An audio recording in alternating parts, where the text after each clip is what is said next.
And it is time for the Providence Holy Cross Hour. We do this every, once a month, and we put emphasis on the great folks over at Providence Holy Cross. You can go to providence.org/holycross. And also, with it being November, it is, the thankful time of year. You can also go to providencepowerofgiving.org, where you can make donations to Providence Holy Cross.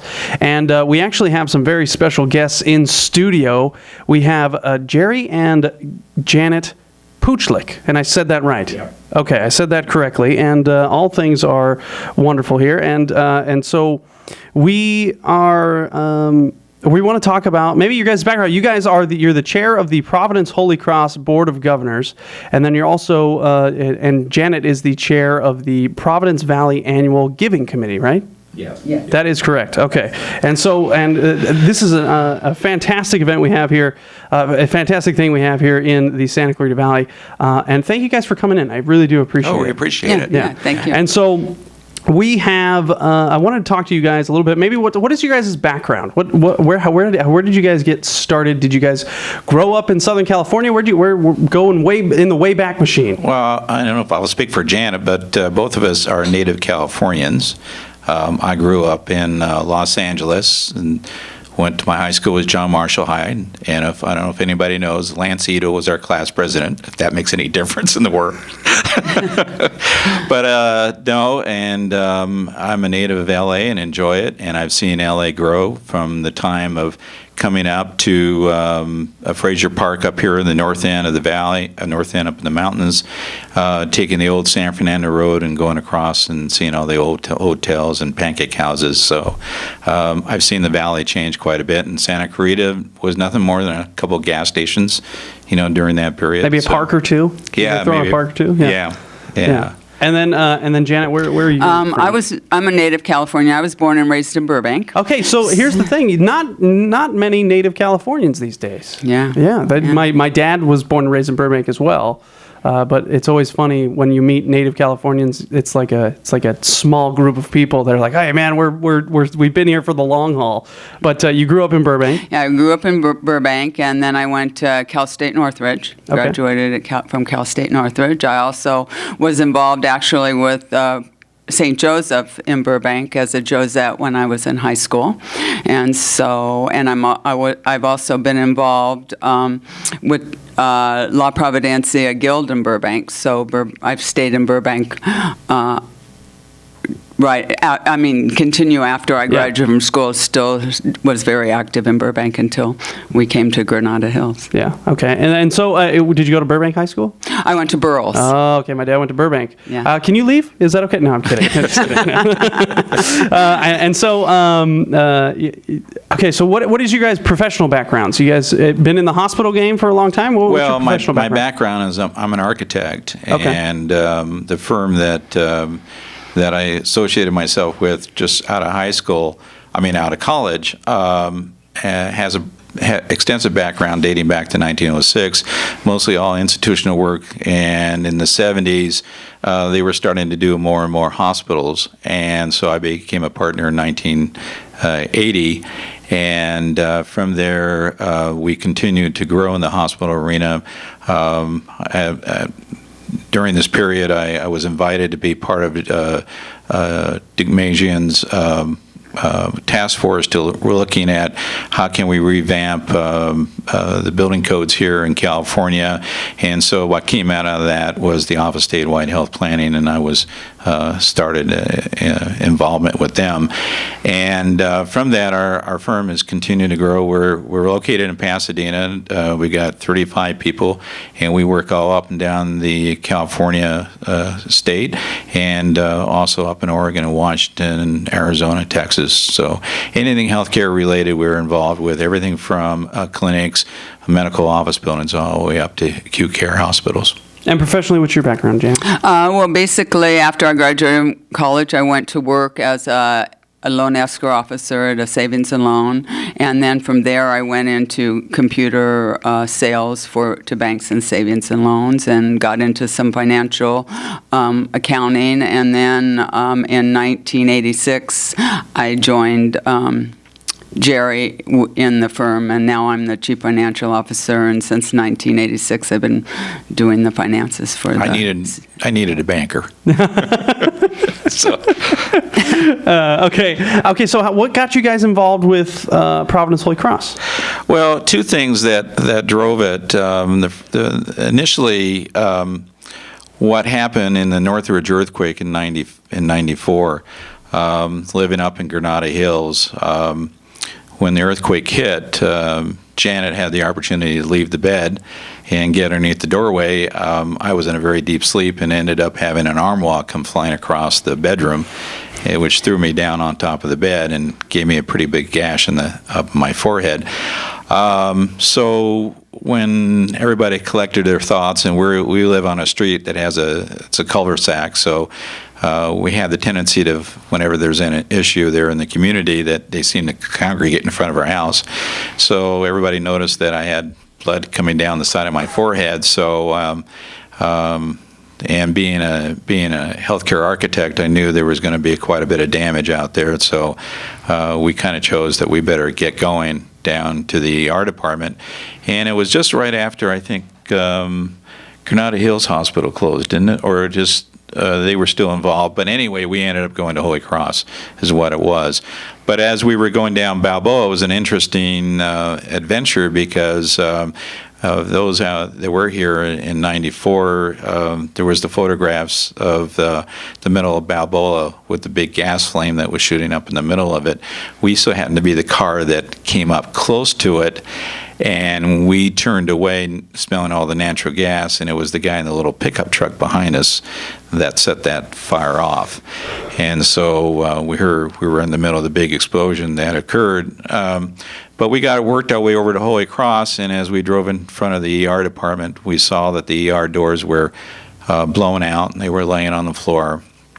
And then when we got inside, the whole ER department was just completely trashed. In other words, all the materials were laying on the floor, medical supplies, and at the time there was this people were starting to show up in the front doorway, and it was a little bit of a chaos that was going on. And because Holy Cross is one of the two hospitals that got severe damage from the quake, but knowing of not knowing when we were going to get medical services, we decided to go on down to St. Joseph's. So we got back in the van, Jan's driving at the time, and so we went down Sepulveda, got onto the Sepulveda Pass freeway, and as we were driving down it, we didn't realize that Havenhurst was no longer there. So when we got down, good heavens, down to St. Joseph's, we finally got our medical services down there, which was great. But I came back realizing, gee, as a healthcare architect and being involved in the seismic upgrades that need to be done for hospitals, gee, this hospital really needed to have a little bit more attention to it. But then I didn't do anything, didn't get involved with Holy Cross. It wasn't until I was been asked to get on the board for Bay Harbor Hospital down in San Pedro, because we were doing some work there. And that was, I was only there for 2 years, and the facility got closed. Providence became a partner down to the little company of Mary and San Pedro. And when I was there, Sister Colleen, who was the nun that was the most active in being a participant in the hospitals, asked me, since we don't have Bay Harbor anymore, what would you like to do? And I said, well, I understand you guys just took over Holy Cross. I should sure like to be part of Holy Cross because it's just down the street from where I am. And so in 2000, I joined the board over there and been there involved ever since. And it's funny, the thing that pops into my mind, it's funny that, you have a giant gash on your forehead. You're driving all over the place trying to get medical attention, but the thing you're thinking about is, man, that place could really use some upgrades. Yes, yes. Yeah, pretty much so. And it really points out the importance of really having good medical facilities, for these emergencies, everything from fire disasters that we have up here, flooding that may happen this year, and, we've got a couple of major freeways, and then also earthquakes, of course. And so like when you first got on the board in 2000, what was your role there when you first got on? What were you doing? I was mainly just a board member. Okay. And during that period, Providence was going through a rebuilding period over at the hospital. The board, there were some members left over from the previous board that was with the Sisters of Charity. And so we went through that process, and one of the first campaigns that we were involved with was expanding the ER department. So that took place. And so, Dad, that's your wheelhouse, right? Yeah. So did you want to get, like, when you were first becoming an architect, were you like, I want to be in the, like, medical facilities? Was that something you wanted to do? Or did you just kind of fall into that? I just happened to fall into it. Okay. The firm at the time was doing some medical, and I found it very interesting. Prior to that, I was scared to death of hospitals. When I took on my very first project I was asked to get involved with was a hospital down in Culver City. And they asked me to go involved, to replace the imaging equipment. And when I got in there, and I had no idea what radiology was and what the department was, and so came home and asked Jan. I said, "What is this?" So, so we looked it up in the encyclopedia, and we took it from there. But ever since then, I've enjoyed it. I think it is the most rewarding part of being an architect is that we're producing an environment that is associated in the prescription of helping the person get better. We consider ourselves caregivers, but we never touch the patient because we're creating environments, everything from proper air changes to lighting to materials in a hospital, and creating spaces that makes the staff's their job easier. So it's quite rewarding, and it's exciting afterwards when a facility gets open or a department gets open that we walk through afterwards and we get to see how the staff and the patients are interacting. Fantastic. We're speaking with Jerry and Janet Puchlik. They are from Providence Holy Cross. This is the Providence Holy Cross Health Hour on AM 1220 KHTS. Jerry is the chair of the Providence Holy Cross Board of Governors, and Janet is the chair of the Providence Valley Annual Giving Committee. We'll get to that in a minute. Janet, how did you, obviously, you have somebody who was involved pretty close in your life, but how did you get involved with Providence as well? What made you want to jump on? Very similar with the earthquake and wanting to help, but then also because I had been involved in Burbank, and when Providence Holy Cross was taken over by Providence St. Joseph, there was a definite connection that it was within the same family. And I knew a lot of people at St. Joseph, so I thought, I'll get in, but this is a hospital in my community. So I was able to get involved. And at that time, the foundation worked together. St. Joseph and Holy Cross did a lot of fundraising together because Holy Cross was fairly new. And so they didn't have the volunteers yet.